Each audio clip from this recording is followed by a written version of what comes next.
All right, rock and roll, guys. Let's get into the stock market technical analysis. We're going to go ahead and look at the charts, look for some trade ideas, hopefully profitable ones.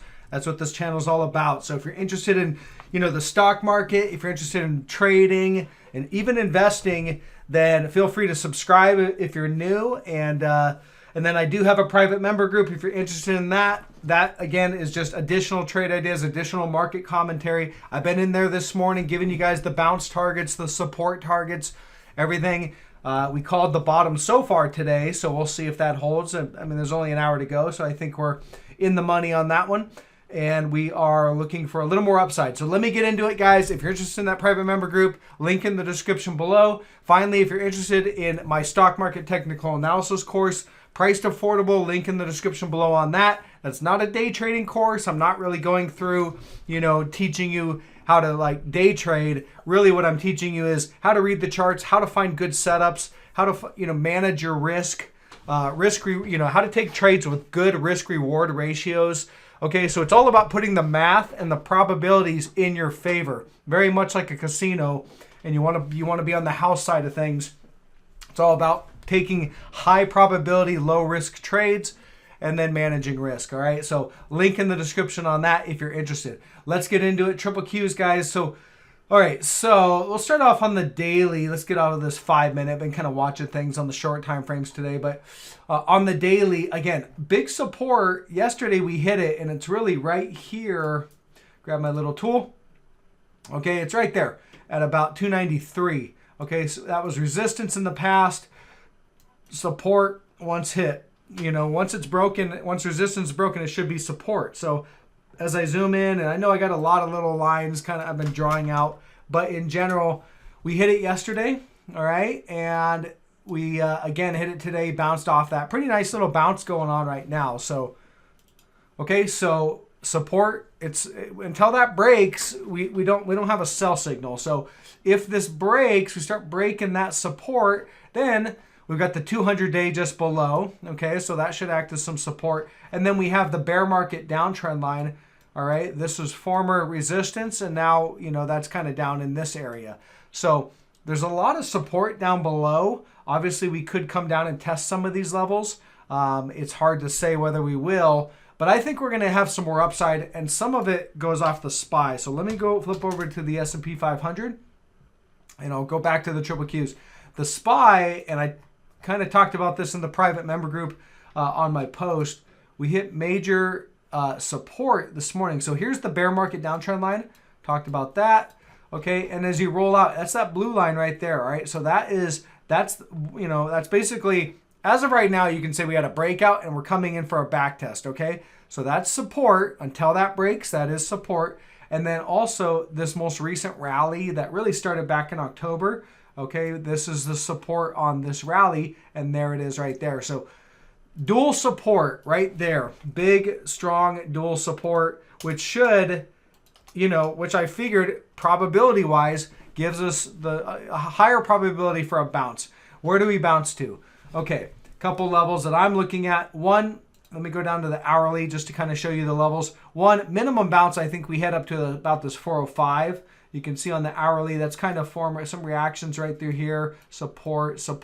Okay, so that's the minimum bounce. I think it's very high probability that we're going to get up there. Now from there, where do we go? It's hard to say. We'll probably get a pullback. Exactly how far we go, it's hard to say, but that would be my minimum. Next level is about this 408. You can see some reactions right here. I'm really just targeting this gap fill, little gap right there, 408. And then finally, there is this downtrend line up here on the hourly. Okay, so we could head all the way up there, and that would be up to about 410 or 411-ish, somewhere right in there, that downtrend. Now again, there's going to be pullbacks along the way. If you're going to rally up there, we're going to get pullbacks along the way. Probably at each one of these resistance levels, we have some sort of a reaction. Okay, and then finally, it's very possible, if I go to the daily chart, if we're here, we pop up and just make a slight pop above this. It's about anywhere really from me, about above 417, right around 417. If we were going to do that on the daily chart, we would have a divergent high on the daily, which we don't have right now. Okay, you can see that basically this little pullback here, we've got, you know, a pullback in price, we've got a pullback in momentum. All right, so no divergence. If we make a new high in price and yet we don't have a new high in momentum, we'll have negative divergence on the daily. That's going to set us up for likely the next trending move to the downside, the next bear market leg down. Okay, and I'm talking taking out these lows, you know, these recent lows here on SPY. All right, so that is that. And then again, dual support there on the SPY. So that tells me that we're likely going to have some more upside in the S&P 500 and the triple Qs. Let's go back to the triple Qs. Targets on this one, I'll show you guys on the upside. I think we're kind of at that first target right now, which is about 297. I don't know if we're going to get a pullback here. Maybe we'll just close the day right around here. And actually up to about right here, 298.30. We're probably going to close the day right around there. Next target, I think we've got a level right about here, which is 300. That's a gap fill on the hourly chart. There's another gap fill up around this 302, 303. It's really about 303. Let me move it up. 303.15. That's another target. And you know, this downtrend line, which is kind of very similar to the S&P 500 downtrend line, I could adjust it because I am kind of not including those candles up there. If I adjust it like that, then I would be grabbing those. So maybe it's something like, you know, maybe it's something like that. It's really hard to say exactly where it falls, but that would be up around that 306-ish. Okay, and then finally on the daily chart, if we are up near this level and we pop, and you see some pop just above this it's about 313, you know, anywhere really 312 and just a slightly new high above 312 would put in negative divergence on the daily. Again, triple Qs does not have negative divergence on the daily. Okay, so we had it on the hourly recently. All right, let me go back to that and I'll show you guys. We had negative divergence really starting to show up. Where did we have it? Oh, actually, I'm trying to think where we had it. I mean, this little high right here was kind of you know, in reality, I don't even know if we had it on the hourly on triple Qs. On the SPY, we definitely had it right here. Okay, there's your negative divergence there. Popped up, made a slightly new high. So again, we just don't really have solid divergences to tell me that we're going to continue to sell down. So if I go back to the daily, you know, if you make a new divergent high and you have it on the daily, that's going to indicate a larger trend, likely the end of a larger trend, and we're about to roll over for a new bear market low. Nothing says that's going to happen. So again, we'll just kind of take it day by day. As of right now, we're rallying. Okay, so as such, because the S&P 500 and the triple Qs both look like they could continue to rally, I would, you know, I personally closed out most of my shorts yesterday. I did flip long, told everyone, you know, in the private member group, and also just, I think, on the general video yesterday that I was flipping long on a position on triple Qs and SPY. Closed out pretty much most of my shorts. And as of right now, there's a couple that still look okay. But again, if the market's going to bounce, you're probably going to see most of those shorts bounce. So, you know, from my perspective, it's cross currents. If I'm going to be short on certain positions and long the broad markets, you know, it just doesn't make any sense. So I'll look to take back those shorts on rallies. All right, that's kind of how I'm going to play it. And if the market continues to rally, we'll just look for key entries back in some of those shorts, because they are good critical shorts that I think are heading lower, but we could get a bounce in those. See, like Merck kind of bouncing. It's at resistance right here. So, you know, I don't know. Maybe it chops around maybe for a little while the market rallies. You know, I think this is going to hold as resistance. But again, I just would rather wait till the market's done rallying. And let's go to the gold miners, because they are kind of one of my favorites right now, at least from a long position. Not really working great today, but they're not really not working, I would say. So we'll start off with, let's look at gold. All right, so here's gold bullion. Again, a little more downside potential down to about this 1806. Really decent support there. See, that's, let me grab the right tool. That's former resistance. It was support through here, resistance. Okay, so little more downside in gold bullion.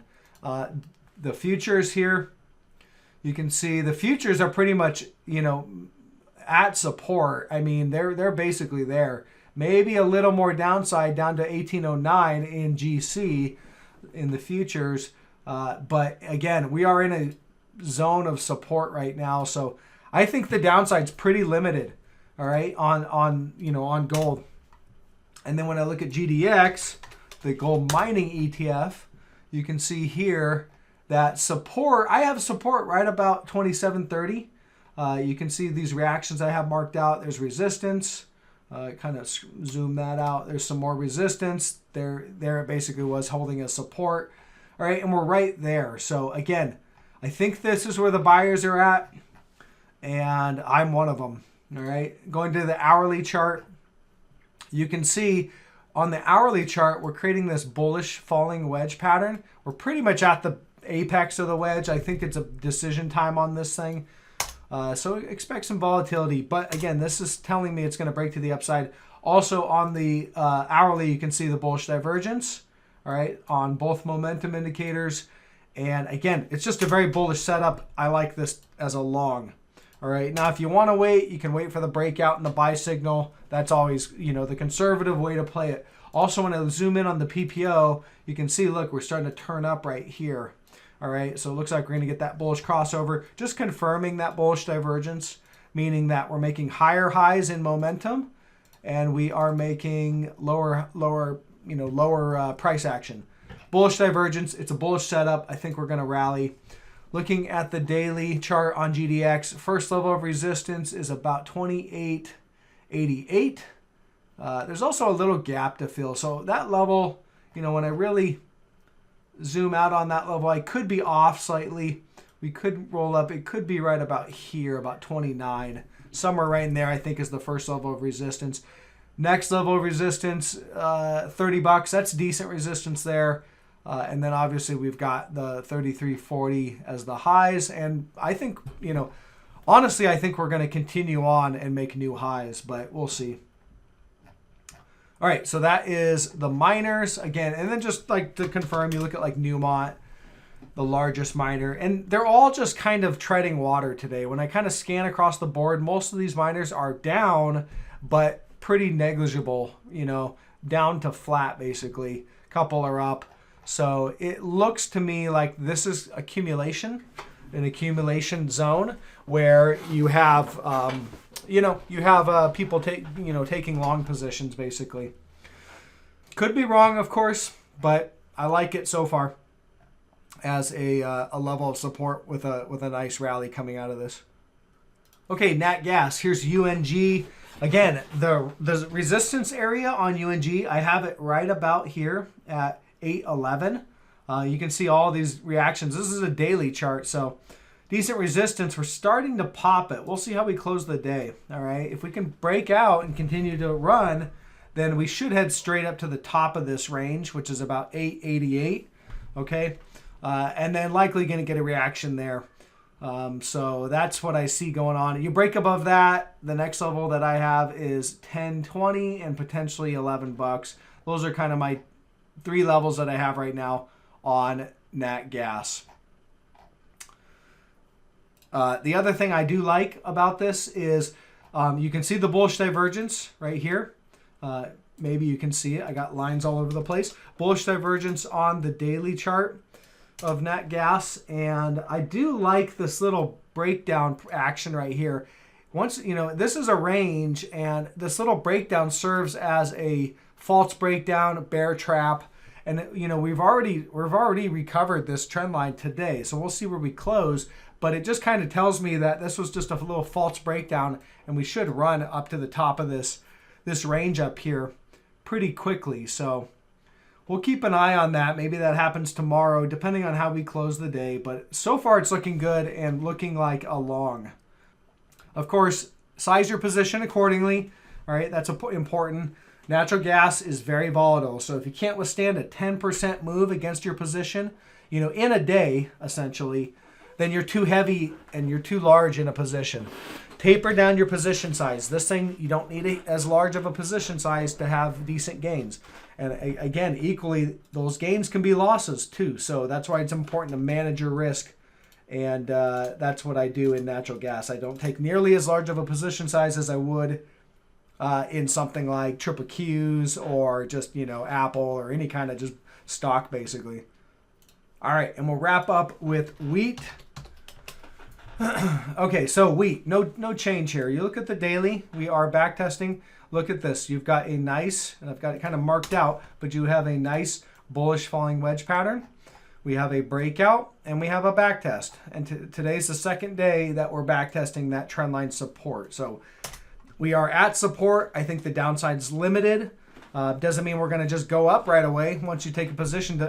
We don't just go up just because you took a position, but I think the downside's limited. So what I'm looking for is a bounce off of this level, starting to rally up, ultimately taking out. We got a little level here at 778. I think we blow right through that, head up to 804, maybe get a minor reaction there, or most likely a consolidation. And I think we continue on higher up to 832, the 200-day, and potentially a lot higher. So I like this as a long, and it still looks good. And also, notice that, my trades are all, I have consistent themes going on with most of my trades. All right, bullish divergence on the daily. Let me make sure I mark that out. Bullish divergence on the daily. This thing has nice, huge bullish divergence that's been building for a while. Okay, you got that. You also have bullish divergence here on the shorter time frame. So again, this low right here, these are divergent lows. Even that one was a divergent low. All right, we now have a breakout of the pattern, a back test, and this thing really should start to run. So that's what I'm looking for. I'm going to wrap it up here, guys. Drop me a thumbs up. Check out the course if you haven't done so. There's a lot of value in that course, and I've priced it affordable. So I'm not trying to gouge everybody. I'm not giving my stuff away for free, but at the same time, I think there's a ton of value in there for the money. So check that out. And then finally, join up in the private member group. $5 a month. You can leave after a month. There's no obligation there, so you don't have much to lose. If anything, you'll lose $5. So, all right, guys, check you on the next one.